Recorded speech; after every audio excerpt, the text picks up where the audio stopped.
Assalomu alaykum, hurmatli tomoshabinlar. Bugungi ma'lumotni oxirigacha eshitishingiz juda muhim. Chunki 1 avgustdan boshlab ko'pchilik odamlar kundalik hayotida sezadigan yangi tartiblar, yangi talablar va yangi nazorat mexanizmlari ishlay boshlaydi. Bu faqat tadbirkorlarga yoki faqat haydovchilarga tegishli masala emas.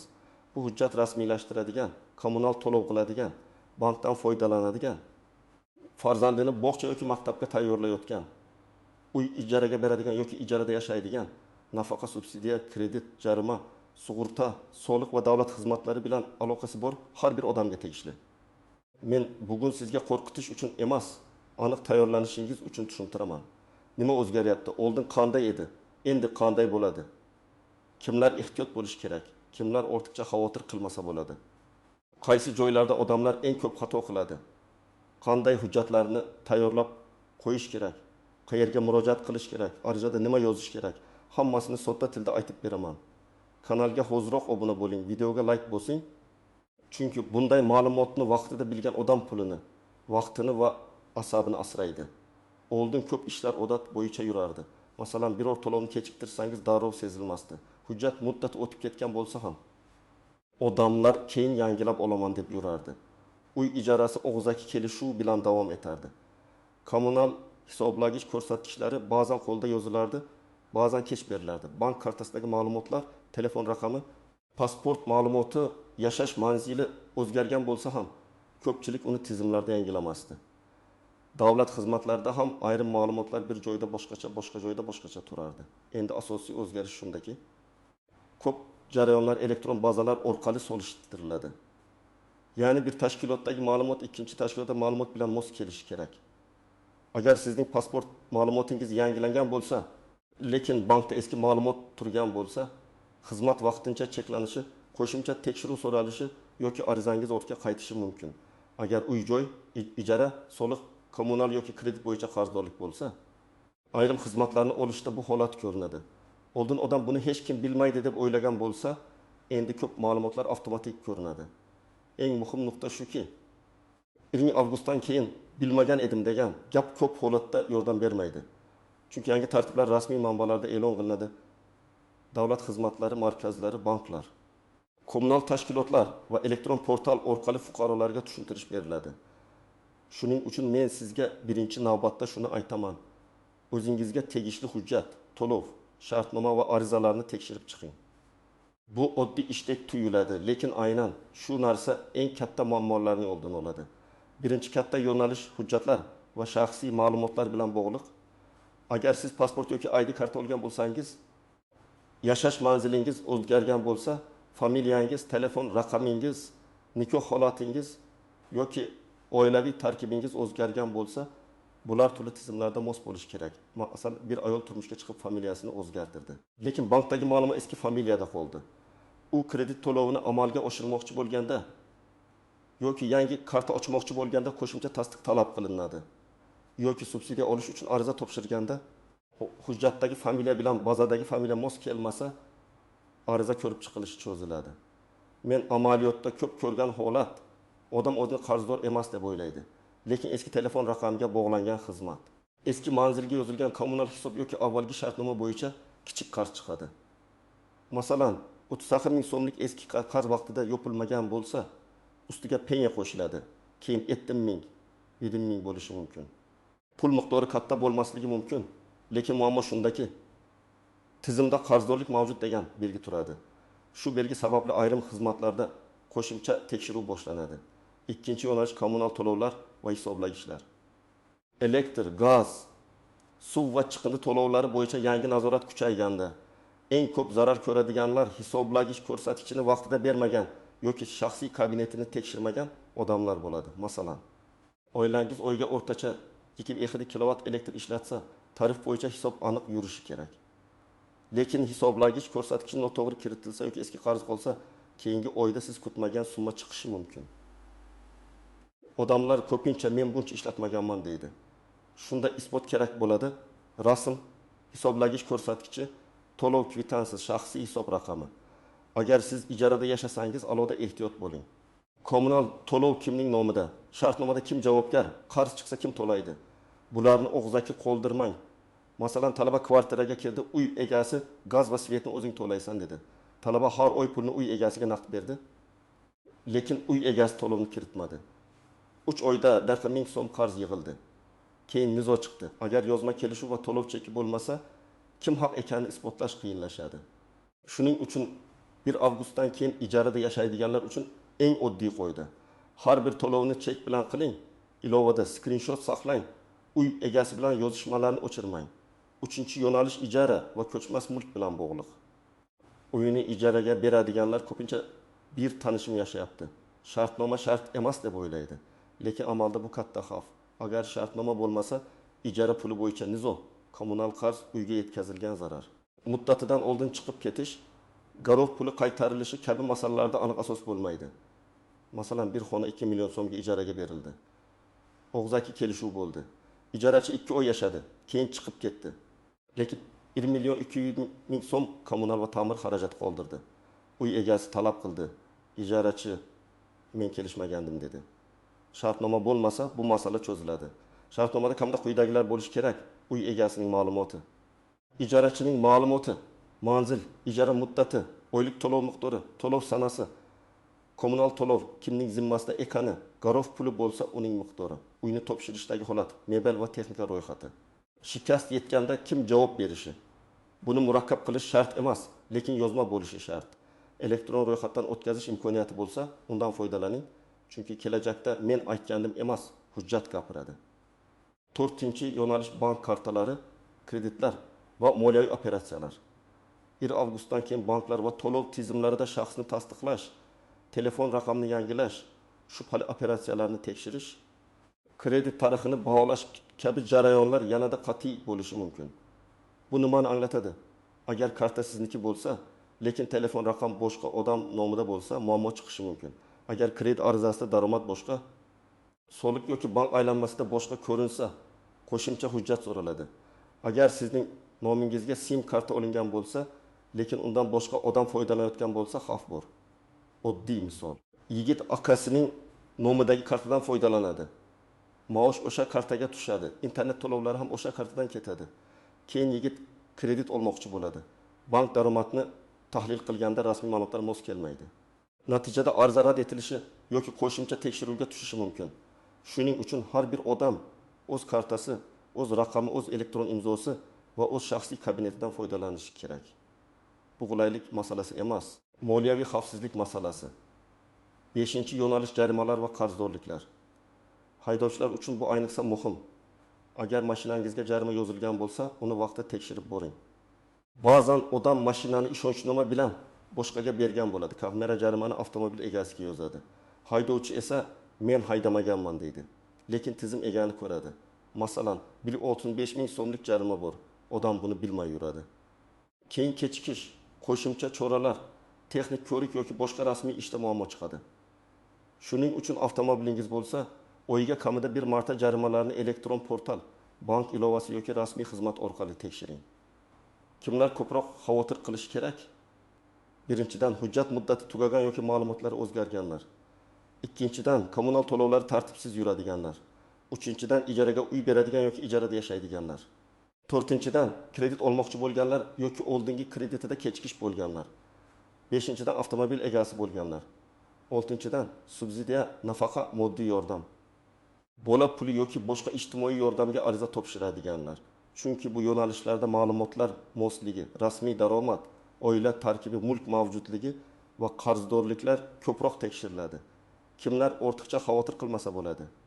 Agar hujjatlaringiz joyida bo'lsa, to'lovlaringizni chek bilan amalga oshirsangiz, kredit va jarimalaringizni tekshirib tursangiz, ijara yoki boshqa kelishuvlarni yozma qilsangiz, shaxsiy ma'lumotlaringiz yangilangan bo'lsa, siz uchun bu o'zgarishlar qo'rqinchli emas. Aksincha, tartib kuchaysa, halol va intizomli odamning ishi osonlashadi. Chunki elektron tizimda hamma narsa aniq bo'lsa, ortiqcha yugur kamayadi. Endi istisnolar va ko'pchilik sezmaydigan nozik joylarni tushuntiraman. Birinchi nozik joy: hamma o'zgarish ham bir kunda hammaga bir xil ta'sir qilmaydi.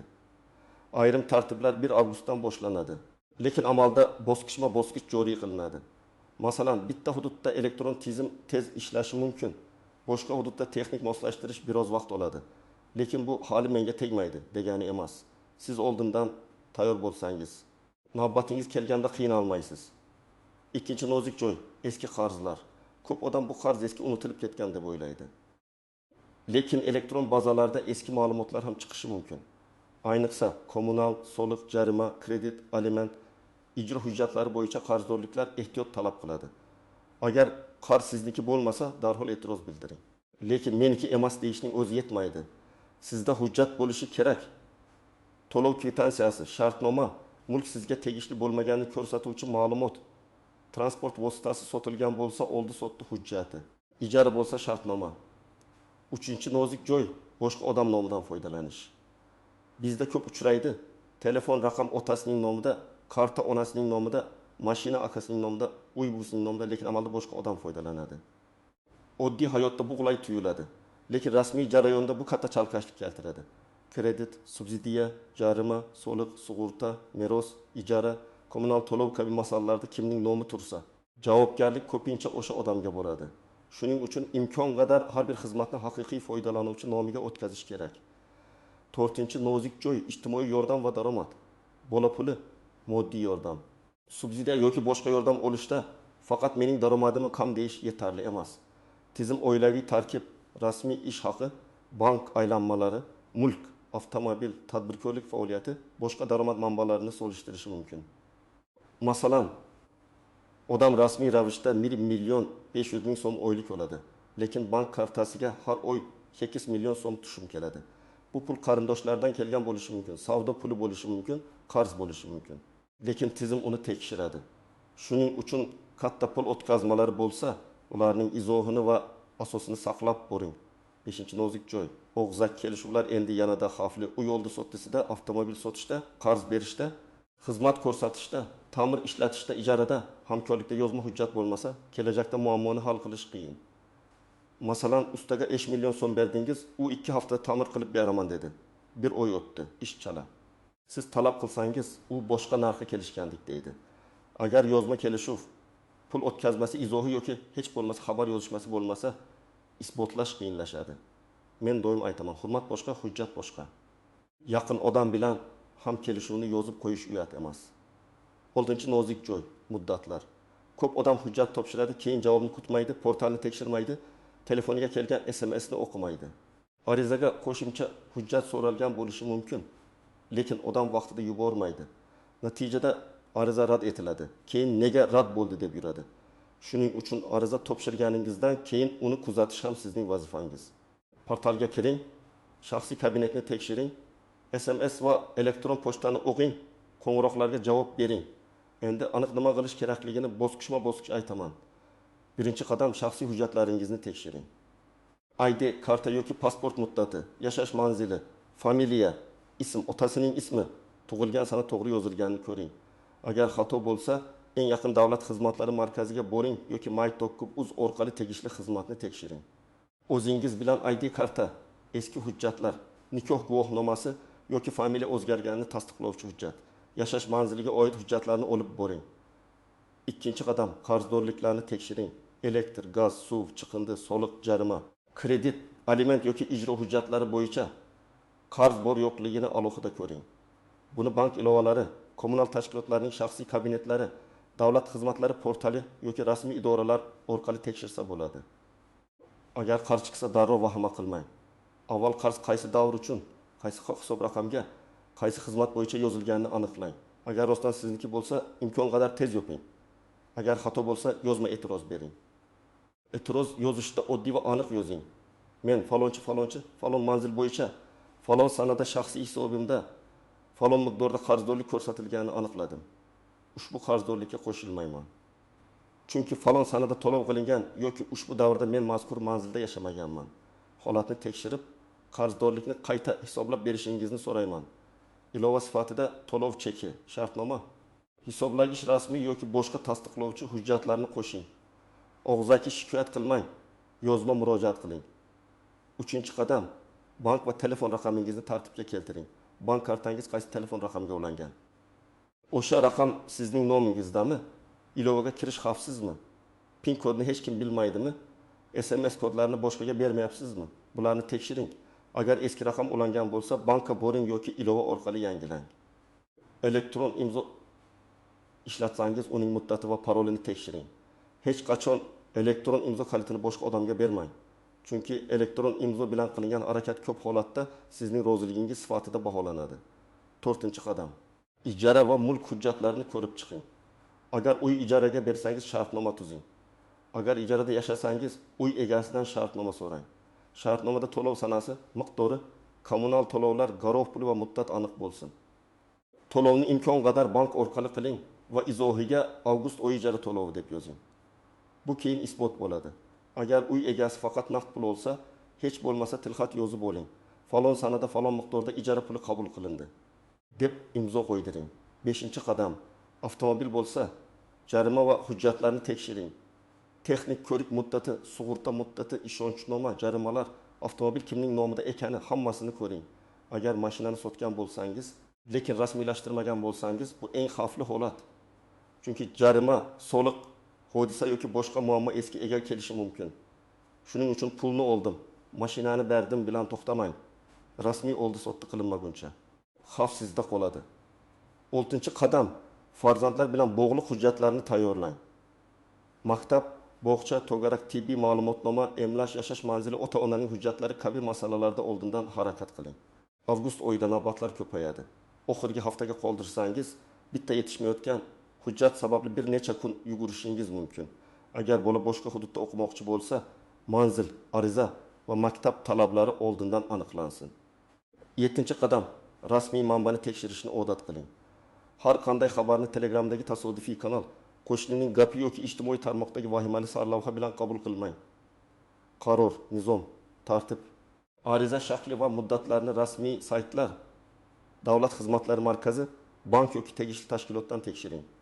Agar xabarda hamma jarimaga tortiladi, hammaning kartasi bloklanadi, bugun oxirgi kun degan gaplar bo'lsa, ayniqsa ehtiyot bo'ling.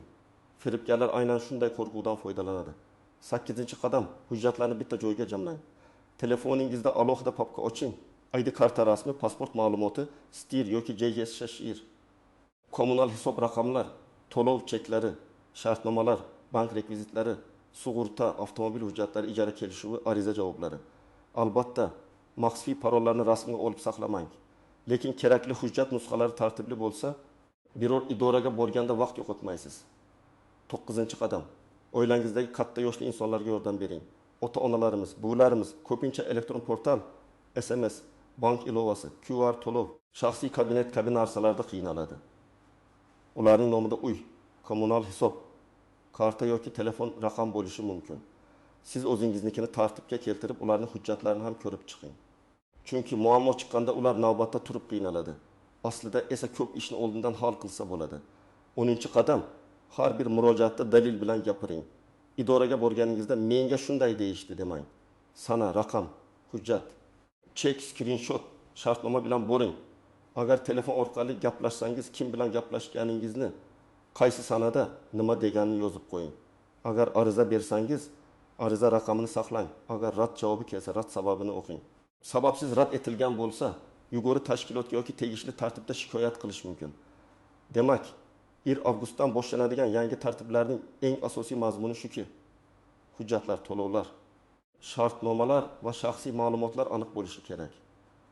Oldin ko'p narsa odat, tanish bilish, og'zaki kelishuv yoki keyinga qoldirish bilan yurgan bo'lsa, endi elektron tizimlar va rasmiy tekshiruvlar kuchaygani sari har bir xato tezroq ko'rinadi. Bu o'zgarishlardan qo'rqish kerak emas, lekin beparvo bo'lish ham mumkin emas. Men sizga ekspert sifatida eng muhim maslahatni beraman. Bugun 3 ta narsani tekshiring. Birinchisi hujjatlaringiz va telefon raqamingiz. Ikkinchisi qarzdorliklar va jarimalar. Uchinchisi ijara, kommunal, bank va avtomobil bo'yicha rasmiy kelishuvlaringiz. Shu 3 ta yo'nalishni tartibga keltirsangiz, 1 avgustdan keyingi ko'p muammolarning oldini olasiz. Sizning holatingizda qaysi masala eng dolzarb? Kommunal to'lovlarmi, jarimalarmi, ijara shartnomasimi, kreditmi yoki hujjat yangilashmi? Fikringizni izohlarda yozib qoldiring. Men keyingi videolarda eng ko'p so'ralgan savollarni alohida tushuntirib beraman. Videoga like bosing, kanalga obuna bo'ling va yaqinlaringizga yuboring. Chunki bu ma'lumotni oldindan bilgan odam 1 avgustdan keyin shoshilmaydi. Navbatda qiynalmaydi va ortiqcha xarajatga tushmaydi.